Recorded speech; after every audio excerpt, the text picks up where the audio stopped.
Miarabantsika indray tonga amin'ity fotoana izay ahafahantsika mivavaka ho an'ny filatsika ity. Andeha ary isika hivavaka ho amin'izany.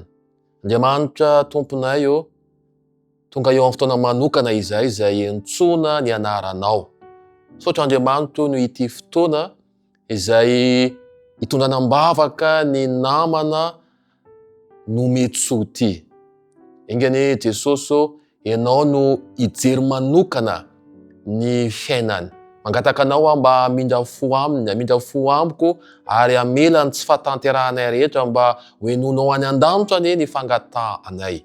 Andriamanitra ny lanitra eo, mananatom-bavaka izao mpanomponao izao ny amin'ny fikasany andeha ho any ampitan-dranomasina. Jesosy aoka ianao hanampy eo amin'ny fanafainganana natao taratasy rehetra mba hahafahany mandeha ho any amin'izany toerana tiana aleha izany. Apetaka aminao koa Tompo ny fianarana izay orantoviny.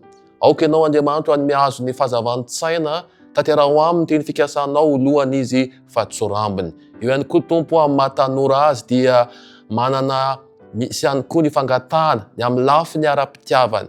Jesosy apetaka aminao ny amin'ny zany fikasany izany amin'ny lafiny ara-pitiavana izany.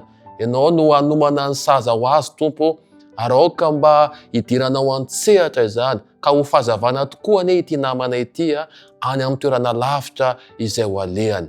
Ianao no hiara-mandeha aminy Tompo ary mino aho fa tsy hahafoy hasaraka anao izy na ho anatin'ny ady sarotra na ho tonga amin'ny fahombiazana. Amin'ny anaran'ny Jehovah izany. Amen.